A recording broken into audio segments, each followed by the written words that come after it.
La ministra de Finanzas, Rocío Tábora, con nosotros esta noche. Señora ministra, buenas noches. Buenas noches, Edgardo. Un gusto estar con usted esta noche. Gracias. ¿Estamos realmente en recesión económica y qué implica eso? ¿Poca actividad económica? ¿Desempleo? Bueno, mire, los análisis que tenemos al fin de este mes, tanto de diferentes fuentes, en absoluto, primero, no hay una recesión global económica, ni tampoco estamos hablando de una recesión económica en Honduras. Lo que hay es un proceso de desaceleración moderado al cierre del 2019, pero las perspectivas para el próximo año son de crecimiento. Por ejemplo, para el caso de Honduras, nosotros el año pasado cerramos con 3.7 de crecimiento. Este año se espera que cerremos con un 2.8, pero ya la perspectiva de los análisis internacionales nos dicen que vamos otra vez a empezar a 3.1 hacia 3.5.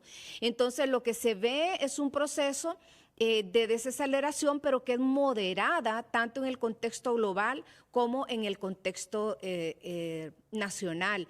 Entonces, hay ciertos análisis o ciertas opiniones que escucho que son como bien apocalípticas, pero no estoy diciendo que toda la economía esté perfecta, no estoy diciendo que todas las oportunidades económicas que necesita nuestra población lo tengamos resuelta, pero de eso a entrar en un proceso de un deterioro grande de la economía, pues los análisis que tenemos actualmente, y coinciden los análisis de Banco Central, los análisis del Fondo Monetario y diferentes otras fuentes que están analizando la economía global. O sea que el tema de lo que se llama una recesión, estamos muy lejos de una recesión, tanto global, internacional, como de una recesión nacional. Es decir, ahora bien, Ricardo, sí.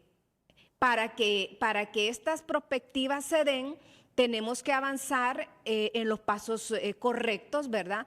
Para, por ejemplo, con la atracción de inversiones, la mejora de la calidad del gasto también, que reducir más gasto corriente o gasto no necesario para aumentar la inversión, y toda esta serie de medidas que ya se han empezado a anunciar. Es decir, usted dice no hay una recesión económica. ¿Podríamos entender que lo que sí existe es o que no se está creciendo lo suficiente como se esperaba, o que hay un estancamiento en la economía? No, hay una desaceleración, ¿verdad? O sea, que si el año pasado cerramos con 3.7 y este año vamos a cerrar con 2.8, pero para el próximo año se prevé volver al rango de 3.1 a 3.5 de crecimiento. O sea, que es un bajón que este año se ha visto influenciado por dos factores externos, como lo que fue la caída de los precios del café, de movilizaciones que se dieron, la paralización, los ataques a la economía. Esos dos factores han contribuido con incertidumbre para bajar el nivel de crecimiento que teníamos. Pero las proyecciones que tenemos, tanto por las tendencias globales como los factores internos, consideramos, y son otros analistas externos los que nos dicen que vamos a retomar otra vez la tendencia de crecimiento de 3.1 a un rango de 3.5. Ahora bien, nosotros nos estamos moviendo para que eso suceda. Todos tenemos que hacer nuestra parte. Por ejemplo, yo estoy viajando el otro viernes a México a una reunión ya con el Departamento de Estado y con el CEO de América Crece, que es un fondo de inversión privado, ya para ir a presentar las prioridades de inversión que hemos también articulado junto con Guatemala y El Salvador y con México. También estamos avanzando mucho con el sector maquila, que ellos tienen de esta tendencia de desaceleración global, más bien ellos lo están viendo como una oportunidad, más bien para Honduras, y también con ellos estamos cerrando también unas facilidades también para que esta inversión se dé. También estamos con otras fuentes de atracción de inversiones en el tema de energía, estamos cerrando como varios procesos que están más prontos a hacer realidad y estamos avanzando fuertemente en eso. Lo otro que estamos haciendo son estas medidas de facilitación que se enviaron al Congreso y también haciendo una revisión exhaustiva de la calidad del gasto del cierre de este trimestre y también del presupuesto 2020 para ver a reducir gastos innecesarios, aumentar inversión en el sector para protección del sector agroalimentario, los temas de infraestructura vial secundaria y terciaria, el tema del desarrollo del turismo y también las inversiones en energía. Dos preguntas. La primera, ¿qué están haciendo el gobierno para la generación de empleo, que yo diría que junto con la seguridad siguen siendo los principales problemas de Honduras? Bueno, primero que hay que decir que el rol del gobierno es facilitar la generación de empleo. El principal sector que históricamente ha producido y ha generado y debe seguir generando empleos es el sector privado. Sin embargo, nosotros cuando vemos alguna desaceleración de las inversiones nacionales, pues estamos obligados a generar mayores oportunidades. Por ejemplo, el programa de infraestructura vial secundaria y terciaria que se está ejecutando a través de InvestH está orientado a generación de empleo. También estamos incrementando los recursos entre este trimestre y el próximo año en infraestructura local, en educación, en salud y siempre en caminos secundarios y terciarios. Luego hay otra serie de medidas siempre promoviendo el desarrollo del turismo y otras medidas orientadas a fortalecer cadenas productivas del sector agroalimentario. Muy pronto vamos a lanzar ya un primer producto para los sectores productores de azúcar que van a generar un valor agregado. Ya no solo van a vender la caña a las azucareras, sino que ya estos productores independientes de caña van a generar su propia industrialización. Tenemos igual 30 cadenas más productivas identificadas en carnes, en lácteos y en otros en cítricos que también están ya con las capacidades para no vender la pura materia prima, sino generar un proceso de industrialización en el agro. Ese es un proyecto clave que va a ayudar a generar riqueza en el intermedio de la sociedad y que es determinante. El otro, como le digo, el tema de infraestructura vial, secundaria y terciaria, infraestructura de las escuelas, de centros de salud, que también van a generar empleo local, más estas otras inversiones internacionales que esperamos poder anunciar, también junto con el sector, por ejemplo, de Maquila, que tienen realmente una clara intención de incrementar sus inversiones. Entonces yo creo que todo este conjunto de articulación de medidas del sector público con el sector privado, vamos a poder realmente revertir este bache de este año para volver a retomar, tal como lo ven los analistas internacionales, la ruta del crecimiento de 3.1 a 3.5 para el próximo año. Y la otra es... Ahora bien, perdón. esto... ¿sí? Perdón, solo para acelerar un poco por razones de tiempo, señora ministra, el tema de los impuestos.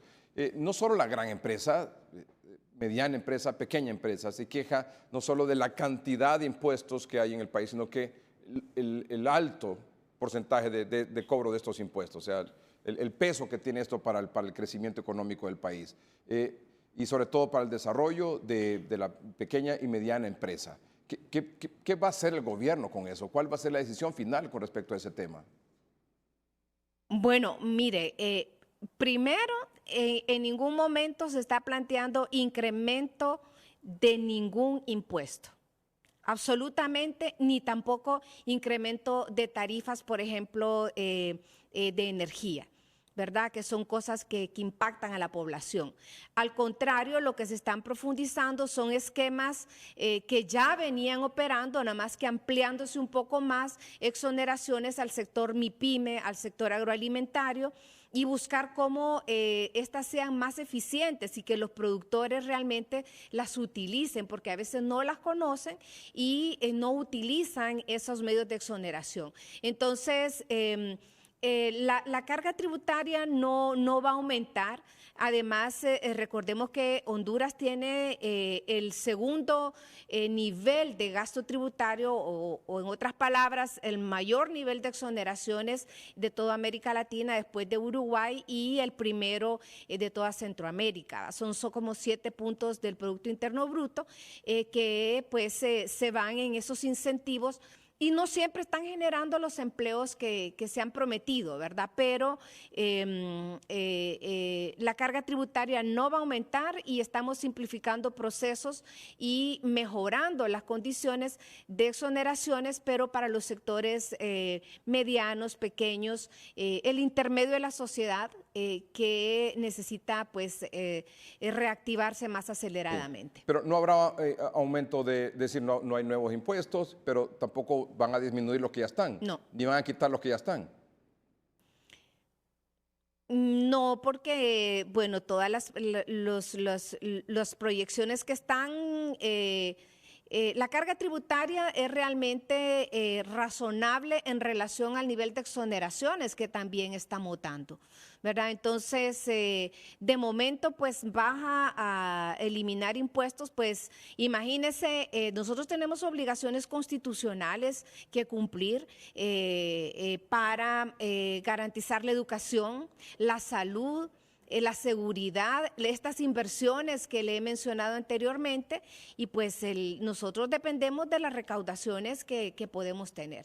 Entonces aquí tiene que haber un equilibrio, ¿verdad? En el tema fiscal porque para poder cumplir con estas obligaciones. Sí. Cuando a mí, por ejemplo, el sector privado me dice que hay que reducir masa salarial, yo les pregunto, bueno, ¿cuántos maestros ustedes quieren que salgan de trabajar? ¿Cuántos médicos? Y cuando más bien necesitamos ampliar coberturas en los servicios de salud y educación. Entonces, y eso pues es el equilibrio que todas las democracias... El tema fiscal es parte esencial del debate sobre la democracia, ¿verdad? Porque significa que los que más ganan puedan pues contribuir para poder hacer esta inversión en la población que tiene más necesidades. Sí. Pero nosotros estamos enfocados también en generar este tema de crecimiento en el intermedio de la sociedad, generar más riqueza en el intermedio a través del apoyo, por ejemplo, de estas cadenas productivas que, como le digo, tenemos identificadas 30 que de llevarlas a desarrollo, tal como lo tenemos planeado, van a tener un importante aporte al crecimiento del Producto Interno Bruto, pero sobre todo generar oportunidades de empleo en la población. El Banco Mundial, de hecho, en un informe reciente leía que la tasa de crecimiento económica de Honduras es de las más altas de Centroamérica, superada solo por Panamá en los últimos, creo que no sé si en el último año o en los últimos 2 años. Pero continúa el tema de la pobreza. Es correcto. Continúa permanente el tema de la pobreza, el tema de la desigualdad, y en esos 2 términos, o en esas 2 circunstancias, o en esos 2 factores, solo estamos superados por Haití. En ese sentido, y bajo esas condiciones, y viendo lo que está ocurriendo en Ecuador, lo que está ocurriendo en Chile, ¿qué se puede esperar o no de estas reuniones que sostienen con estas revisiones de estos acuerdos con el Fondo Monetario Internacional? Pues mire, realmente este es un programa de país, no es una exigencia, el fondo no nos está exigiendo nada, nosotros lo que estamos es garantizando medidas claves de certidumbre de variables macroeconómicas que son fundamentales para pensar a partir de ahí el desarrollo. Por ejemplo, el cumplimiento de la Ley de Responsabilidad Fiscal que nos pone límites en los déficits, una política de sostenibilidad de la deuda, mantener una inflación a raya, que son factores fundamentales que a veces cuesta explicarlos, pero que sin ellos nadie puede pensar un proceso de políticas de mayor inclusión y mayor desarrollo. Ahora bien, esto es básico. El acuerdo con el fondo lo que nos permite es como una validación externa, ¿verdad? Porque ni siquiera estamos haciendo uso de los recursos que ellos nos ofrecen para alguna contingencia, sino que estamos avanzando en una validación, sobre todo para que los inversionistas puedan estar tranquilos, ¿verdad? Que el gobierno de Honduras está generando certidumbre tanto a nivel de su política fiscal como de su política monetaria, que son variables fundamentales. Ahora bien, ya el tema de la desigualdad es un tema grande, como usted bien menciona, y pues eso obliga a, ojalá, sí a repensar una política tributaria, pero que fuera más redistributiva más bien. Mejorar la calidad del gasto y la transparencia del gasto siguen siendo desafíos que cada vez estamos avanzando, pero que todavía requiere un mayor esfuerzo. Por eso yo siempre invito a la ciudadanía, tenemos un portal novedoso en la Secretaría de Finanzas y yo le digo a la gente, miren, entren, vayan a los ministerios a mirar, vayan en su comunidad a ver si esas operaciones que aparecen se están haciendo y son de calidad. O sea que la veeduría ciudadana es clave para este proceso de mejora de la calidad y la transparencia del gasto. Nosotros ponemos a disposición toda la información, pero la ciudadanía también tiene que hacer su trabajo también, ¿verdad?, de auditor, de veedor, para garantizar que los recursos se utilicen cada vez mejor y con mayor eficiencia, mayor calidad, y garantizar que realmente estos proyectos lleguen a las personas que lo necesitan. Señora ministra, muchas gracias por aceptar esta conversación.